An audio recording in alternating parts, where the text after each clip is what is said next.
The broadcast is now starting. All attendees are in listen-only mode.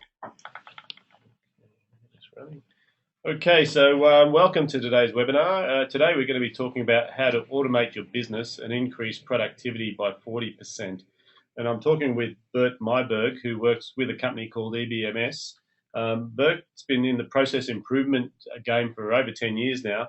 Prior to that, owning his own business for 10 years, he was serving retail and manufacture. So he comes with a wealth of knowledge and understanding about how to systemize a business.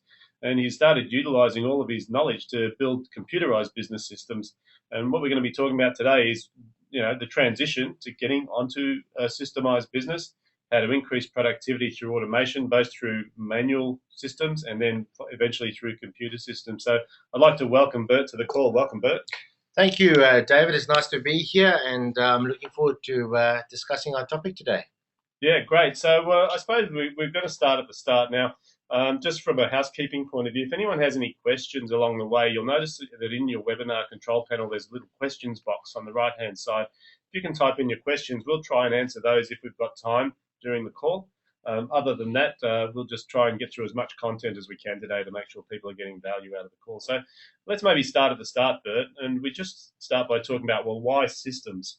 So if I'm running my business, why do I need to create a business system? Yeah, it's a good question, David, and I found that so often with businesses, we try to do so many things at the same time that so often we come across, without even knowing it, that we kind of portray to our clients that we are in chaos. And that can be sometimes the message that they get.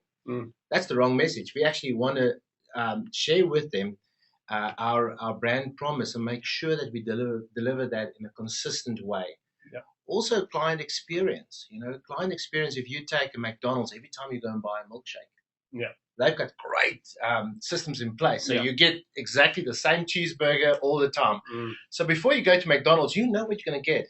And because you know what you're going to get, it takes that uncertainty out of it. Yeah. And you buy into that so as to be able to deliver consistently. Another big one for me, if we just look at that slide, is that so many times, especially with SMEs, people build their businesses around people. Yeah. And then people get sick, or as the owner, you want to go on a holiday, and the necessary systems aren't in place to ensure continuity. Right. Even if you want to sell the business, people are saying, what am I buying? Am I buying you as an individual? Yeah. And what happens if you move on? So it's Yeah. that kind of thing where you can package your business with systems. But the big thing is to deliver your services and products in such a way that your client will have a wow expectation and experience every time and have the same experience all the time. Right. It's one of the most important things that I see with working with business owners is this whole idea of consistency. Often when we talk about McDonald's because they're the pinnacle of business systems. Yes. And people say, oh, yeah, McDonald's, I don't go there. And, I'll often ask people what's their perception of customer service in McDonald's, and it's usually rated very high, usually Yes. on an 8+ out of 10. And when you think about what McDonald's is, it's a restaurant. And it's a restaurant where you actually have to order the meal at the counter, you pay before you eat. Yep. You take your own food to your table, and then you clean up after yourself. Absolutely. So as far as service goes, it's very, very minimal. But the reason people rate it as such high service is because of the consistency. Absolutely. So I think, people look at those big companies and say, well, that's fine for them. But when we're in small business, is it the same? Well, I think so. And I think all of us can probably agree on the fact that we all can make a better hamburger than what we can buy at McDonald's. But we go there because sometimes we're in a rush. Sometimes we just want it very quick. Yeah. And that's why we go there. Yeah. And that's probably their competitive edge. I might be wrong, but I don't think the competitive edge for McDonald's is really in the taste. It's in the convenience. Yeah. And so much for us as small businesses, we need to look at our competitive environment and say, what is our competitive advantage? Yes. And how can I automate that? And how can I simplify that for our clients so that they can have a consistent experience? Yep. Now, the big thing with doing that is that if we can define that correctly, build that into proper systems, yes, we can then strengthen that competitive advantage, yep, so that it become, that I heard the other day, I think somewhere in the radio, that when you talk to people, you need to explain something run about 15 times over before they catch it. Yeah. So it's those little buzzwords. Sometimes for our clients as well, is to have systems in place where we can repetitively repeat the delivery, Yeah. the successful delivery of our brand promises. Yeah. I often say to people, when you go to sell your business, it's valued on two things. Yeah. First thing is the database. So Yes. the clients that you have or the prospects that you have and how much they're spending with you. The second thing is how systemized the business is. Yes. Because if you look at a business, the goodwill of a business, that's what those two things are measured on. Absolutely. And people don't realize that, when you go to buy a franchise, you buy a system. Yes. And in Michael Gerber's book, The E-Myth, he talks about building a turnkey operating system for the business, or building as if you were going to franchise. Now, a lot of people in business, they're just too busy doing the work. Yes. Yes. So they're not really running a business system. They've just got a job. Yes. And it's only when they start to realize that, when they start to crystallize what they're doing and documenting it so that it can be replicated, like you just described, that they actually start building a business system, which is now an asset. Yes.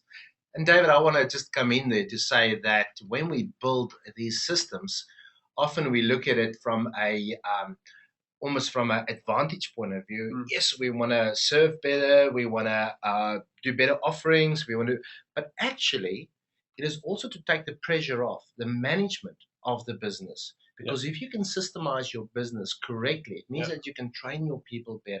It means that you can have that, how do we do it here in this business, well defined, which means that you can take the pressure off yourself. And you might even, if you do it right, you might even go on a good holiday without a worry. So let's talk about the customized systems. So where do people start? They're running a small business. Typically, they're going to be either self-employed or they're going to have a couple of people working with them. Yes. How do they start building a business system?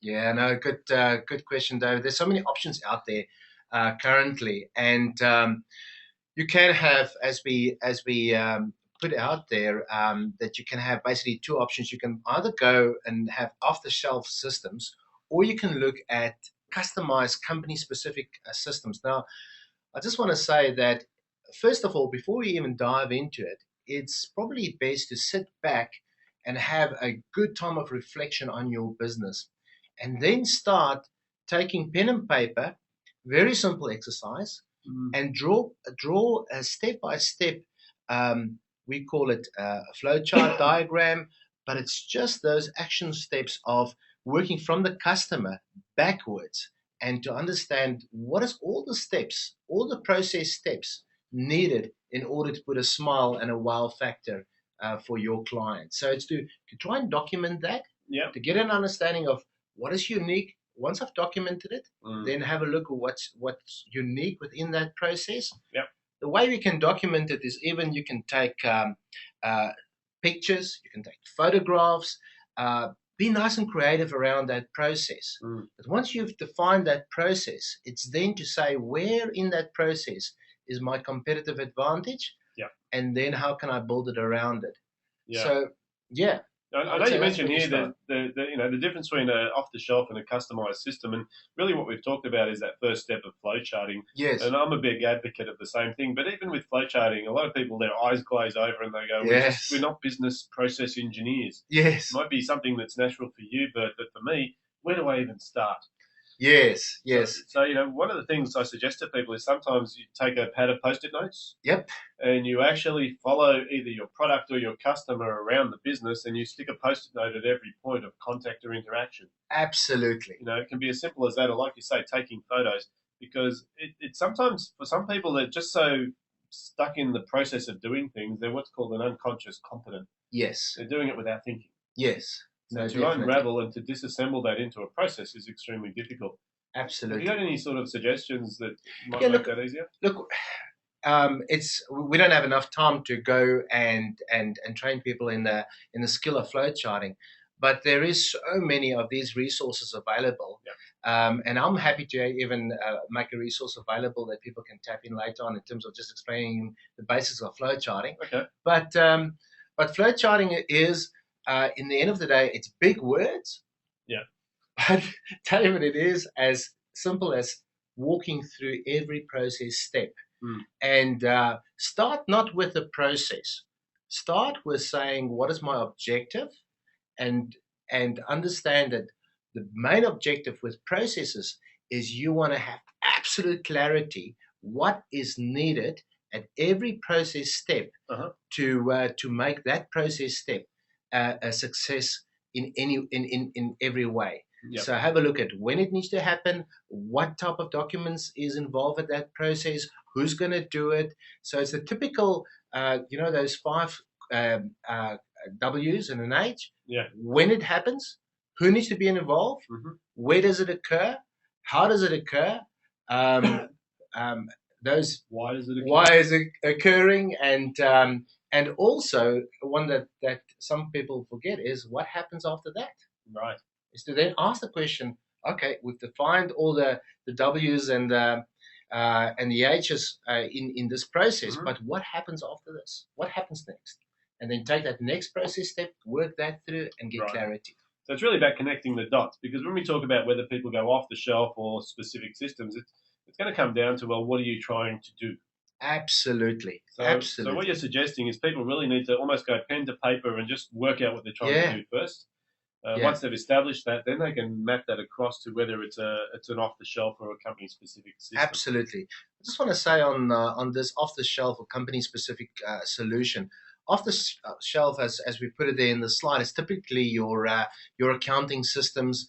A lot of the systems out there in business that like, for instance, even CRM these days, everybody's got a CRM. But the systems we really want to zoom into is those real company-specific systems, which does give you the opportunity to, the big word is differentiate, or being different than competitors. Yep. And that is how we do it here.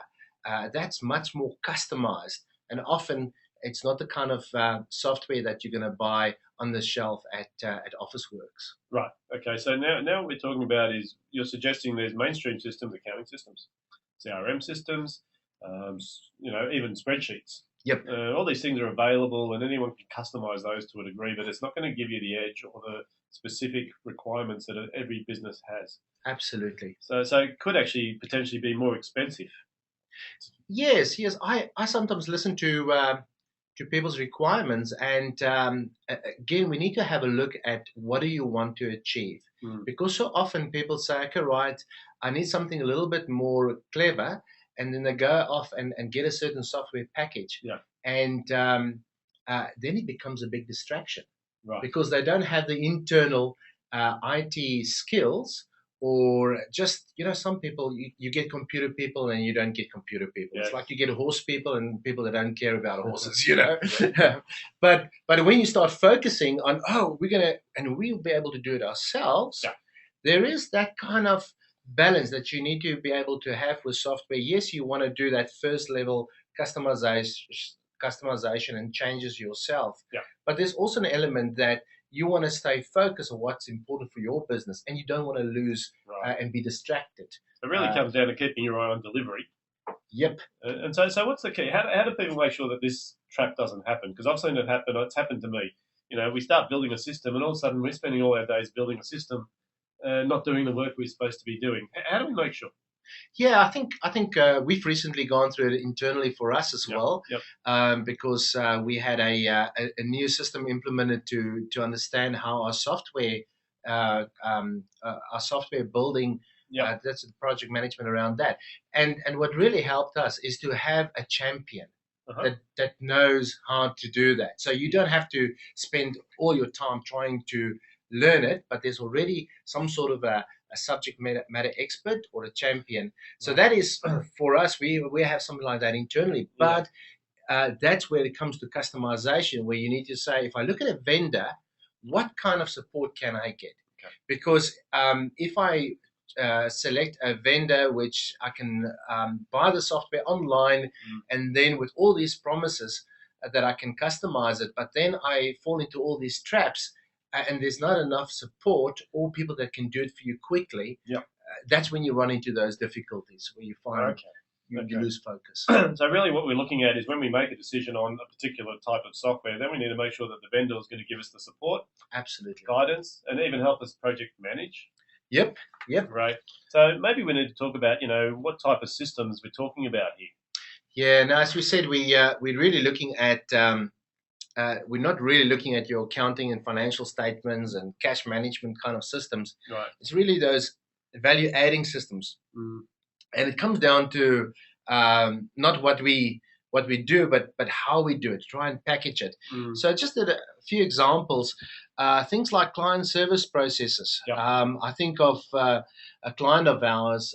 They are doing the outsourced HR function for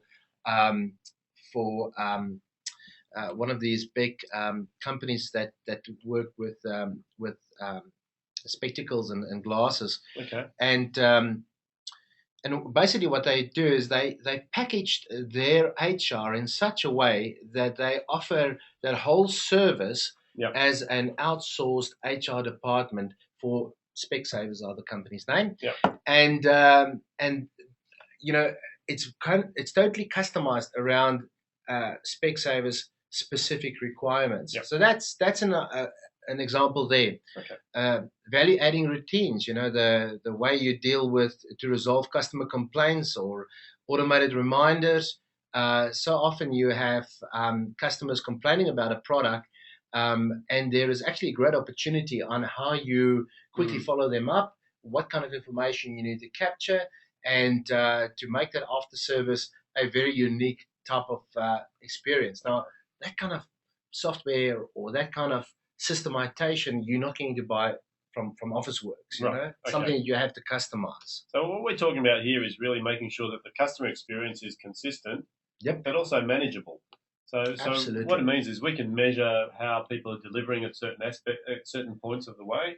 We can make sure that customers are getting contacted at the right time. Yes. And that we're not forgetting to do things. Yes, absolutely, David. And the big thing for me, coming from a process improvement background, is that if we can't reflect and we can't measure, we can't improve. Right. So customized systems, if you customize it around your key process drivers and the key KPIs that you need to get, performance indicators within a process, you can actually then go back and say, how did we do this month compared to last month? Right. And what is the opportunities for improvement? And how can I do it better? And again, coming back to a more of a customized or flexible software solution, is then you can actually go and say, okay, right, let's do these changes. So that you're not being locked into some sort of a software technology that, yes, it's great to come up with improvement ideas, but now you're locked in, I can't change it. Right. Okay. So you really need to, if you're going to build a system, sometimes maybe starting from scratch is not a great idea without having some sort of modularized system. Absolutely. I think if you start from scratch, well, these days with some of the technologies, you actually can start from scratch. But what you want to do is, coming back to our previous point, you want to have absolute clarity of how that process flow with all the process steps, and then start looking, okay, right, how am I going to automate that? I think what people sometimes do is they do that first step to understand what is the unique processes of my business, and then they go and they say, what off-the-shelf product fit in here? And in the end of the day, they end up with something that everybody else has got in the industry. Right. And they lose that point of difference. Okay. Because, I mean, the topic for today was how to improve productivity by 40%. Yep. So I suppose what people will be looking for is, well, how can you do that with systems? I mean, can you give us some examples of how people have actually used systemization to improve productivity? Absolutely. We've got currently some of our clients has experienced the fact that they didn't have to put any additional staff, or they've reduced staff in certain aspects where there was a lot of housekeeping regarding checklists and registers and calling clients. But most of the clients that we're dealing with basically say in some way, whether we've cut down staff or whether we cut down man hours, we reduced reworking paper forms. We've experienced a 40% increase in productivity. Right. I guess the whole thing of being more organized is also sometimes we we are unproductive, Yep. not because but because we disorganized. Okay. And what the systems bring is bringing a more of an organized approach to the way we do business. Okay, so purely by actually like putting a process in place, what happens is automatically we are going to get productivity improvements immediately. Absolutely, I think Yep. if you start getting a proper process in place and stick to that, Yep. and get your people more focused, because what you want to do is you want to go a mile deep with systems. You don't want to just go wide. If you wide and you disorganized with the various processes in your Yep. in your business, but if you go deep with your systems and you unpack it, use well documented, and you can train your people to follow the bouncing ball of every process, you'll find that people are less distracted in your business. They're more focused on the objectives that need to be achieved, Right. and they're more committed. I actually also find a lot of our, like for instance, we've got a client up in Queensland that service a lot of resorts. They're managing caravan parks and all sorts of resorts for councils. And they actually communicated back to us that their staff are much happier because they feel more organized. And that's all contributing to that 40%. Yeah, well, I suppose if people know what they need to do next, if there's a Yes, system that prompts them what to do and reminds them if they're running behind on a certain process, absolutely. you know, And David, can I also say that, emails are great. I'm so thankful for emails. Emails are great, but people sometimes see emails as an operational system. They say, why do we need anything else? We've got emails. But it's very, very hard for somebody to come and sit behind a desk and all of a sudden in their day they got like 50 emails, and how do they work? Yeah. So it is to create a system that automatically activate the workflow. We talk about workflow is that one step following automatically the next step following the next step in your process without having to send a whole lot of email communication or paper forms or spreadsheets. All of those things are just a trap for being unproductive. Yeah, I suppose what it does is it causes an efficiency increase as soon as you have a workflow that has timings and forms and everything integrated into it. Absolutely. I know, we talk about the value of systems, and often we'll jump on an aeroplane and fly in an aeroplane. We don't even know who's flying it. Yes. And all we know is that they have a system they have to follow.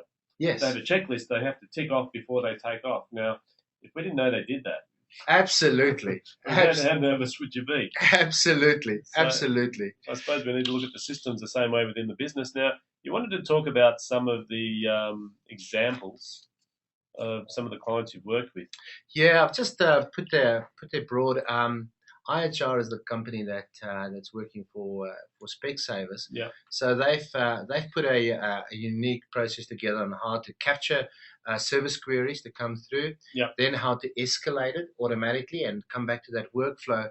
But the big thing is they've managed to again coming back to the productivity example. They used to spend a lot of man hours pulling together Word documents for executive reports. Right. Now, currently, the whole system is automated from receiving various type of service queries from out of their client, right through to handling and workflow that queries, right through to click a button and it spits out a report at the end of the month, which they print into a PDF format and forward to the executive team of Specsavers, which the guys absolutely love. So it took a lot of clutter out of which was previously an old Access database and PDFs and all sorts of things. So Word docs, it took a lot of clutter out of that system and really just make it flow very easily. Fantastic.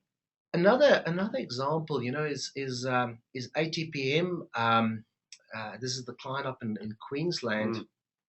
Now, a lot of private owners or councils or organizations that are the owners of caravan resorts and some of these holiday resorts, they found it very difficult because to manage it is one thing, but there's so many compliance issues with managing operations like that. Right.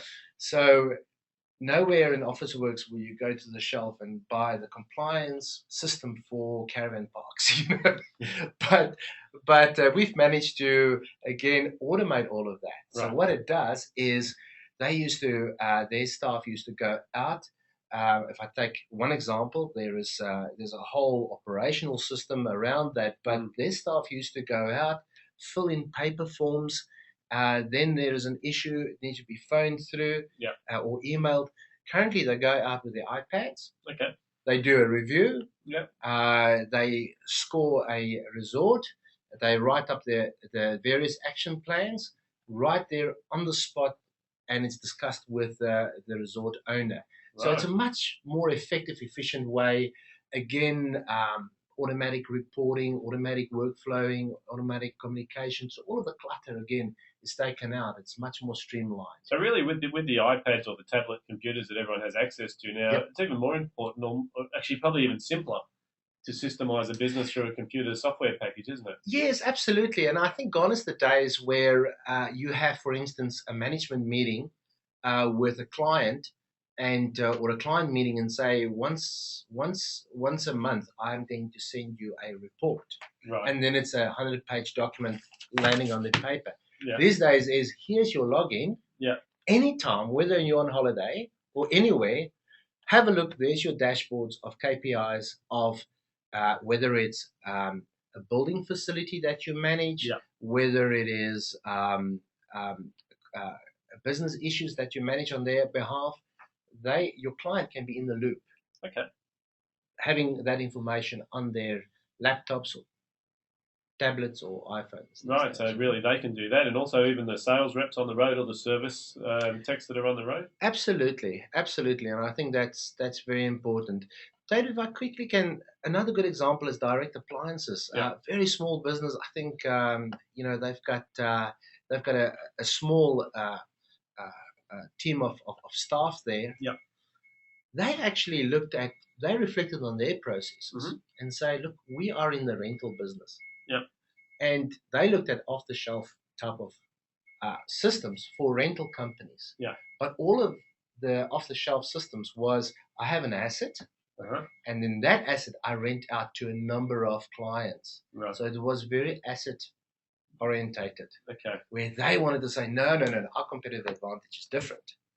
We wanted to actually we want to manage our clients, and we're going to rent out different assets to them. So one client, for instance, wanted a TV and a computer, and so they manage their clients, not their assets. So we build that kind of thing for them specifically.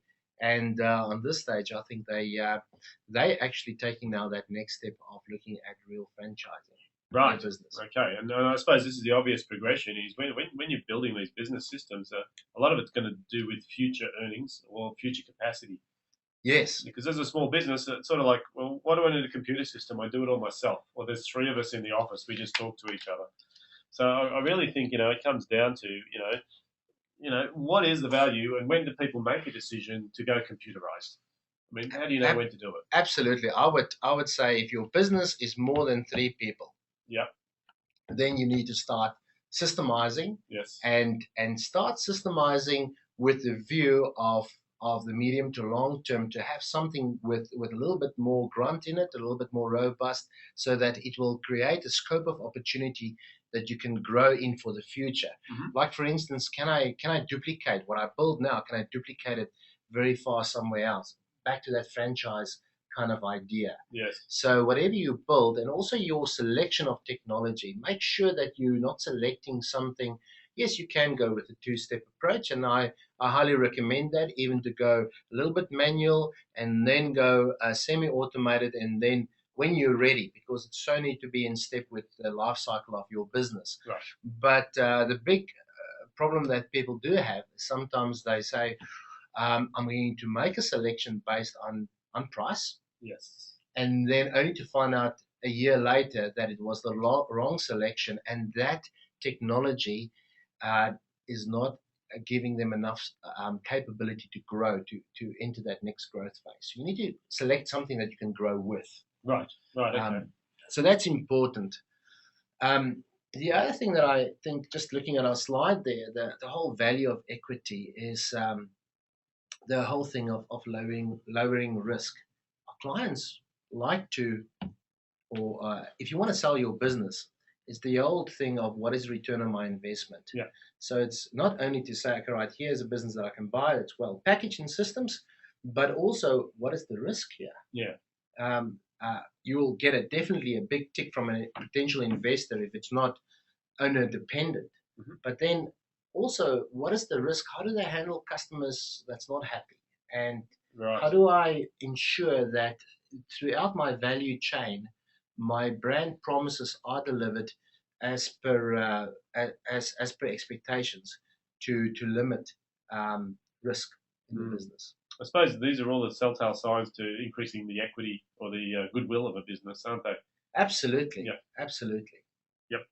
Okay, so really, I suppose what you're suggesting is anyone over 3 employees needs to be looking.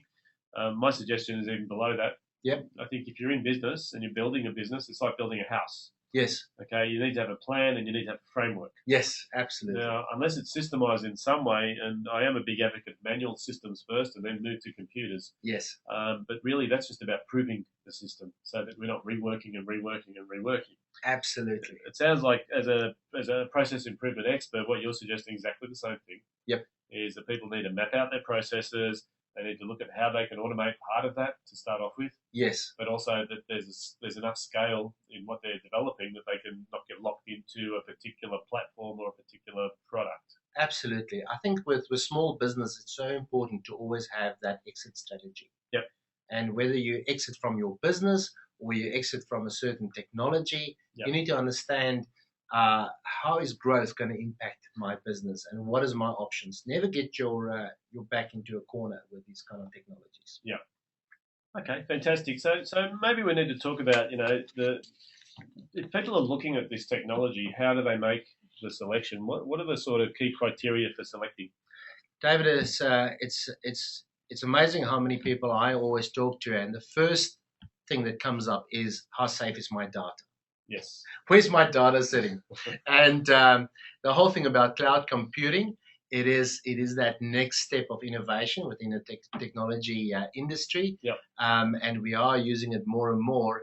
I still think that people need to have a personal assessment of what kind of data I want to put in a system. Yeah. How important is that data? And how valuable is that data?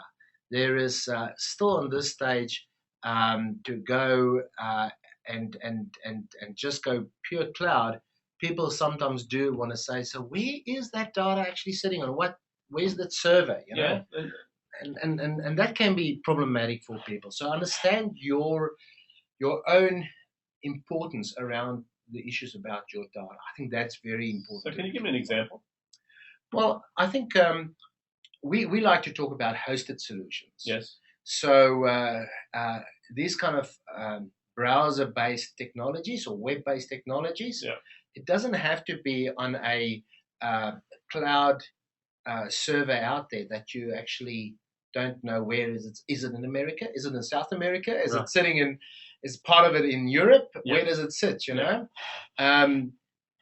you can host it in a proper data center within Melbourne, and there's a lot of good data centers here. Yes. Or you can have a local vendor which you know, and you can go and actually check out their systems, but their server management systems. But a lot of good system software out there is available on a pure cloud environment. You take something like Signal 36 with Basecamp, yeah. or even Google Docs. Those kind of things are safe, but safe always in brackets, because it is we still don't fully understand the complete risk with having data somewhere that you don't actually know where the location is. Right. So really, like, even for the small business owner, they're sitting there going, well, there's a lot of cloud solutions there. There's things like hosted CRM. Yes. Even QuickBooks now, you can get the online version of all these things. You don't need a server anymore. And there is a question mark, because if it's overseas, if it's in another country, there's all sorts of legal ramifications around the data. What you're suggesting is there's a hybrid, there's an ability to have a cloud-based system, Yep. which is still yours. Absolutely, Okay. absolutely. And I still think that if you have um, a certain process or certain data that is very sensitive, Yeah. And sensitive for you, because so often people or salesperson will come to you and say, no, it's not that sensitive. Right. It's up to you as a business owner to make that assessment of how sensitive is that for me, and then to say, right, if it's very sensitive, let me rather look at an alternative to have it more local, at least in Australia. Yes. Okay. So really, okay, just to sort of come back one step, what we're talking about is every business needs a system. Yes. Now, for a very small business, it can be manual. Yep. Then they can move to having it on their computer, a PC-based system. They could move into a cloud-based solution, which could be somewhere in the cloud anywhere in the world, or they could have something where it's locally driven. Yep. But the system itself, how do we, like, when you say depends how valuable the data is, let's say I'm an accounting or a bookkeeping company. Yes. How valuable is that data?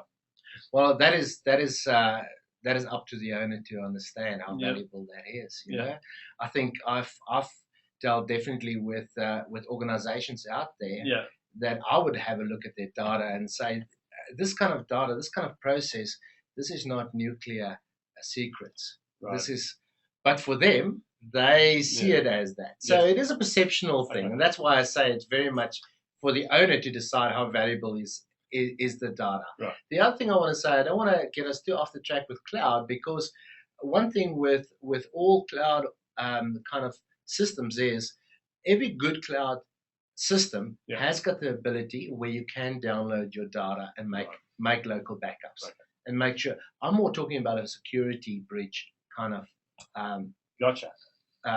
perspective, where somebody can take your CRM data and access that, Okay. So that's where you kind of need to go further than only the marketing information, and say what is the policy around security on some of these companies. I understand.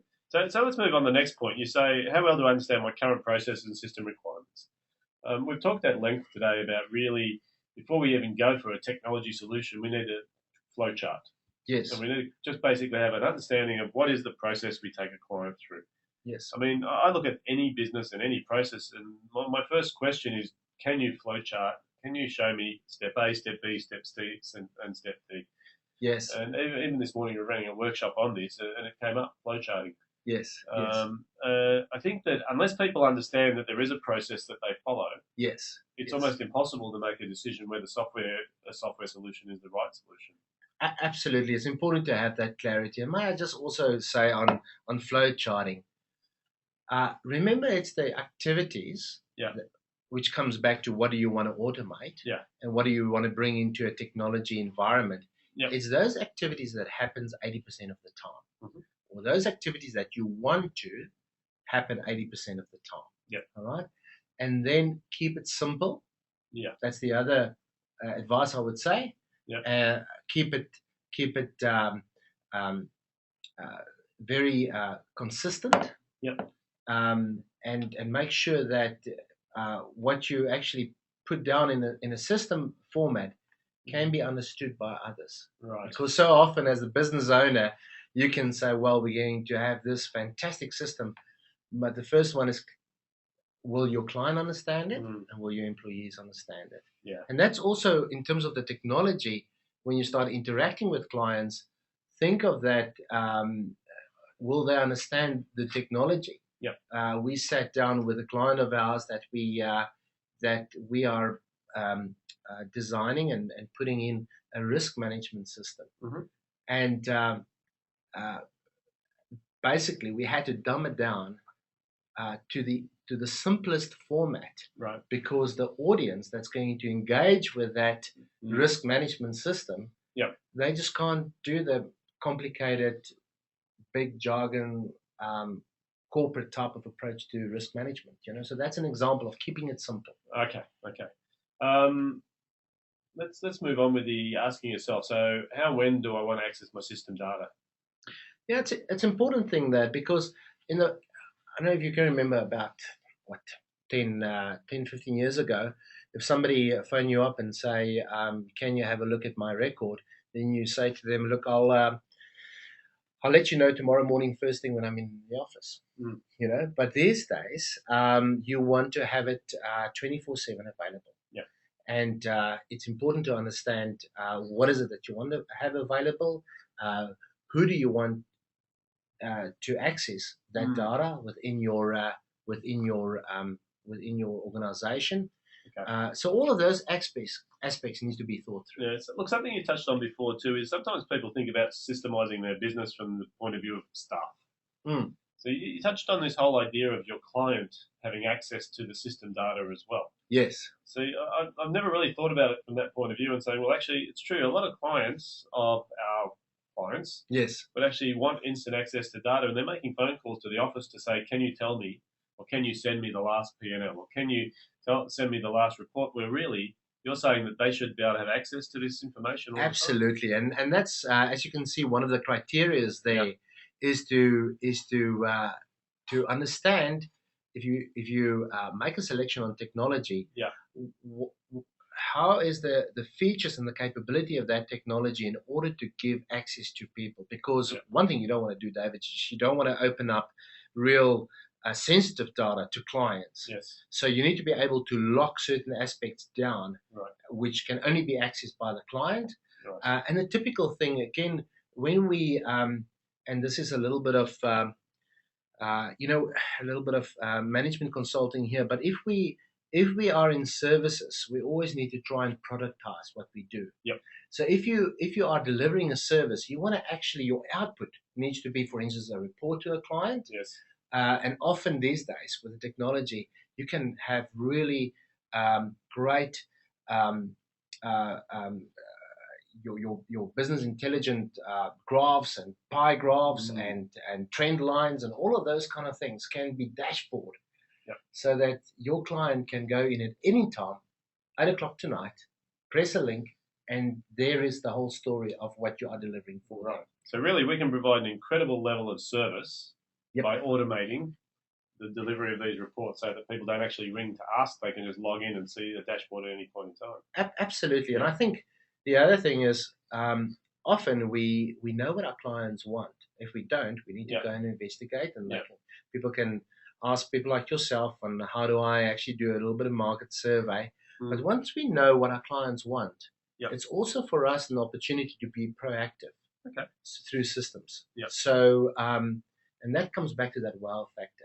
Yeah. So you mean that if I order something today, I can actually go in on in a web page Yep. environment, Yep. and I can see exactly when it will be delivered. You know, that kind of interaction. Right. Or I can go in and there's my report on the services that you guys are delivering, or checklists, see how something has been performed, which you as a business managed. It's that kind of proactiveness that systems can bring. Look, you mentioned something here dear to my heart when you talk about ROI, or return on investment. You know, for me as a coach, when I talk to people in business, I say everything should be seen as investment. Employing people should be seen as investment. Marketing should be seen as investment. Any implementation. So how do I assess? Like, how can I tell what my ROI should be on this system software? Yes, good, good, a good question, and I think the good news is that in the past, software systems has been very pricey. Yes. You know? And especially if you talk about, and I don't talk necessarily about Microsoft or spreadsheets or what that kind of. But if you want to go and customize a system and have some sort of a software customized for a unique process, it used to be very pricey. But these days, it is much more affordable. Mm-hmm. I guess you need to look at it from an angle of, and the big word is benefit realization.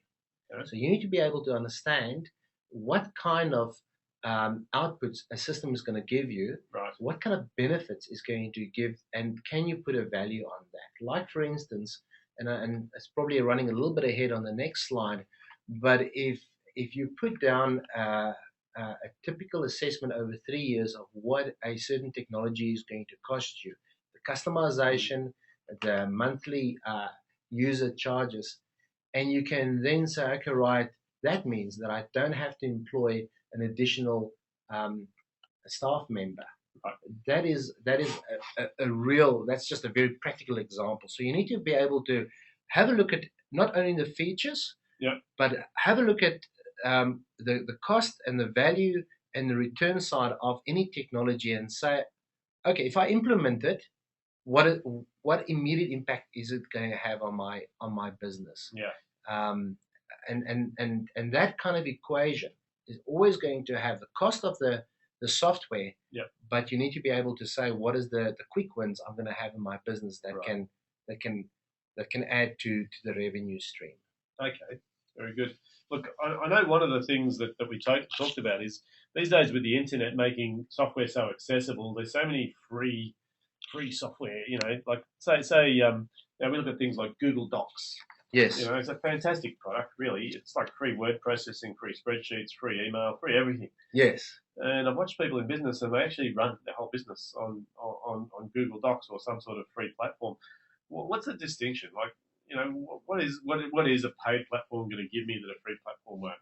Yeah, look, free platforms are great, but you will notice that any free platform, a lot of the cloud-based technologies would have a free aspect to their software just to lure you in. Okay. So a lot of the free stuff doesn't look that free, because when I find myself in a growth phase, I need to now I need more sophisticated features in my technology. Then you'll go over to a pay platform. Okay. So free is great just to get your toe in the water, and free is great to have some systems. It's better than no systems, Yep. But there come a point in your business, and that's why I sometimes say to people, be careful for free, because with free you lock yourself in.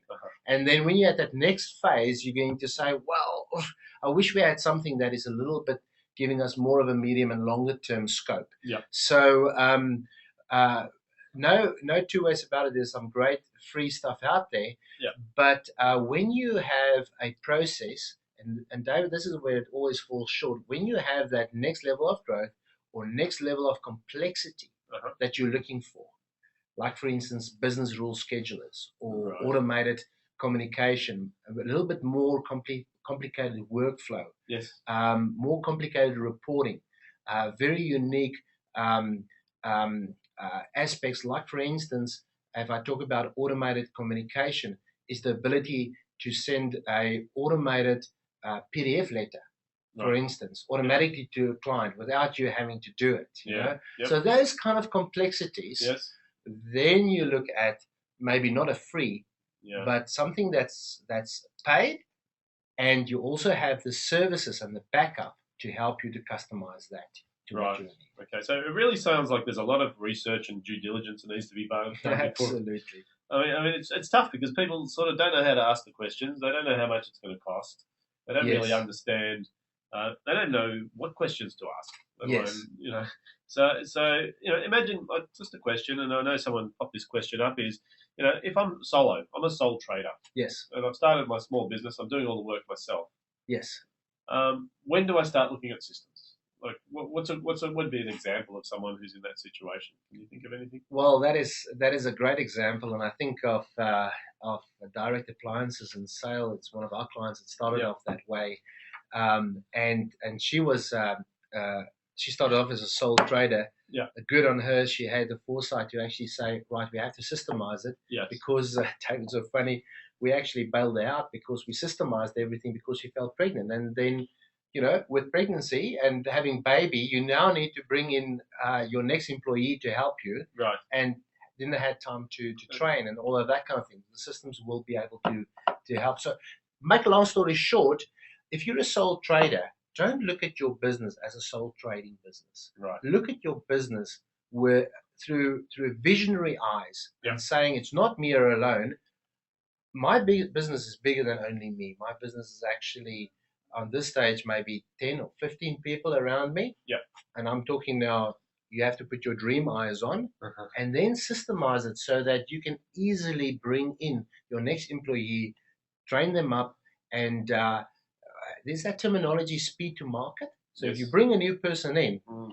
those systems are already in place so that Yes. they can quickly add value to your business. Okay, because you touched on a point here, and we talk about recruitment and employing people and training people up. Yes, And one of the biggest expenses a company will ever go through is employment.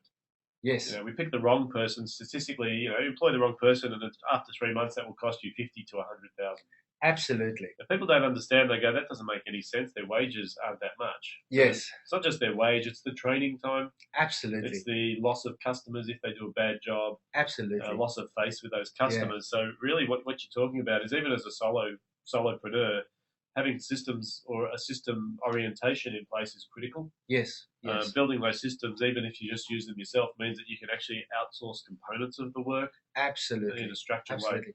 And just coming back to staff, David, I often find that people say, I've employed somebody and she didn't shape, and we Yeah. had to get rid of her. Right. Because we've all learned from out of some textbook how to write job descriptions. If you systemize it, Yeah. if you systemize your business, you can actually much more factually bullet point what is expected. Right. And the system will guide that person. Mm-hmm. So you almost set your new employee up to have a better chance to succeed. Right. Okay. Because what we're doing is we're saying, here's the process. Just follow the process. Yeah. And McDonald's is overused as an example. But Yeah. I know, when we go through McDonald's drive-through, for example, most people don't realise that there's actually 5 upsells occurring every single time. Yes. And people think that McDonald's, their favourite upsell is, would you like fries with that? Yes. But they don't realise they haven't asked that question for over 15 years now. Absolutely. Because Absolutely. Now they do the meal deal. Yeah. And the meal deal is the Coke and the fries with the burger. So there's already 2 upsells in there. Then they ask for an upsize, which is the 3rd upsell. Then they ask you if you like dessert with that, which is the 4th upsell. Absolutely. So, David, just to come in there, another point is I'm a big promoter of young people. Yeah. I love taking young people out of uni. Yep. And then give them that exposure. Now, if you systemize your business correctly, and you have a very easy environment where a new staff member can just follow that bouncing ball of activity in order to deliver what's expected, it means that you don't have to always recruit the big, high qualified, skillful person out there in the job market. So you can potentially get away with bringing in a younger person, somebody that is less experienced. Right. But because your systems are well packaged within a technology or into a proper framework, you can save on the salary and be still happy that person is going to deliver. And this is really a hidden return, isn't it? Because when people look at this whole systemization thing, they're thinking about streamlining process. Yes. What they're forgetting about is you can employ lesser paid people Absolutely. to provide either the same or better quality of work. Because I know, for example, we talk about these kids that work at McDonald's and they're doing these 5 upsells. They're the same kids we can't get to clean their room at home. Yes, and they're doing 5 upsells. Now, the way they're doing it is they've got a screen in front of them. And just, as they place your order, the prompt comes up with the next question. Yes. So they just get trained one thing. When you're serving, read the screen. Absolutely. Absolutely. Yeah. And we find it even with the technology that we offer, that clients also with technology, and that comes back to the criteria when you select this technology, is to say how much training is going to be involved. Right. Because people, remember in the 90s and the 80s, people will go even overseas to get trained on the technology. These days, people just want to have a username and password, get in, and there needs to be intuitive prompts, and it's training as you use it, rather than having to go and learn something for a week somewhere. Right. So really what we're getting is productivity immediately. Absolutely. As opposed to 2 to 3 months to try and establish whether that person can do their job. That's correct. Look, you've got a good example, and I wanted to run through this, which is an expected return on investment. Can you just run us through these numbers? Yes. And I took something that's very much in line with what we offer, but typically to do a customization, a small to medium type of customization. Let's start off by it's going to cost you $5,000 to get it up and running. Your licensing fee per user is $200 a user, and that's why I say these days, it works out to be $16.66 a user per month. Which is really not that much. It's not that much, no. And that's a good example of the pricing out there in the market has become much more affordable for SMEs so that SMEs can have big systems at big system features at small system prices. Right. So what you're talking about is $11,000 over 3 years, all up cost. Absolutely. Okay. So if we think of, and that's based on 10 users. Yes. So if you think of, in many cases, if you have 10 people in your business, Yep. that 11th person, I just took it at a thumb suck of $50,000, which is not a big high executive salary. Yep. But if you want to bring in an additional admin person that now have to maintain spreadsheet registers or paper forms or older technology, that's pretty much what you probably will pay somebody like that. Yeah. And immediately you can see the difference between the 11,000 and the 50,000. Okay. So there's quite a difference there. So really, if we're saving $50,000 a year, yep, by year 3, that's sort of covered the cost by 5 times. Absolutely. So, and that is also, as I put in, plus the added value of a more value of equity in your business. Yep. More client satisfaction and loyalty, because they now experiencing a consistency of how you're delivering your brand promises. Yeah.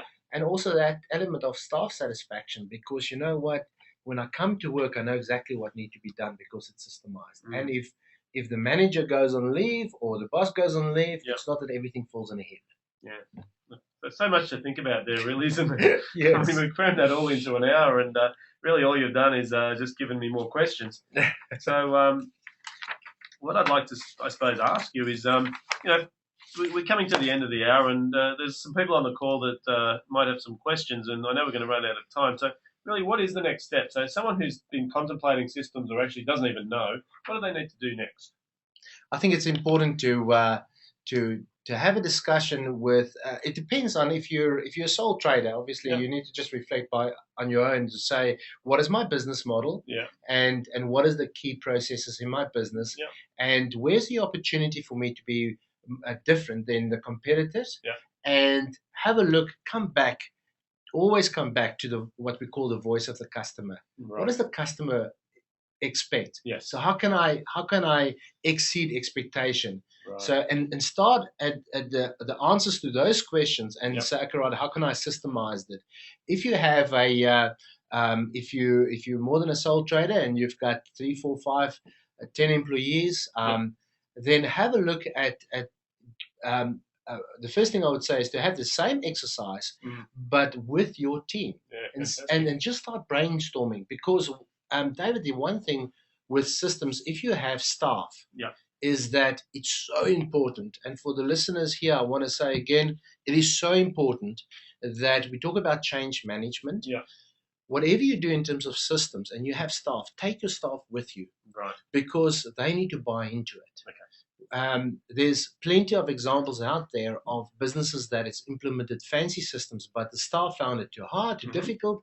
They're not engaged with it, and then the benefits aren't coming through for the business. Fantastic. So really, I suppose we're sort of getting to the end of the call, and I'll put your website up there, Bert. So look, anyone who's got any further questions, obviously they can email either one of us, or they can get to the websites.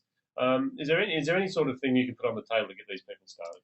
Look, I'll be very happy, and I know how difficult it is, David, to just, especially if you're not coming from a process improvement or systems background, to just understand what is the key drivers in your business, and just map out where is these opportunities to automate your business drivers. So I'll be very happy to come out for a free scoping workshop, just to take people through a systemized or a very logical process, which will then give them more clarity in terms of what is the potential for their business to automate their processes. Because I suppose it comes down to this: people are going to be looking at this saying, "Well, how much is it?"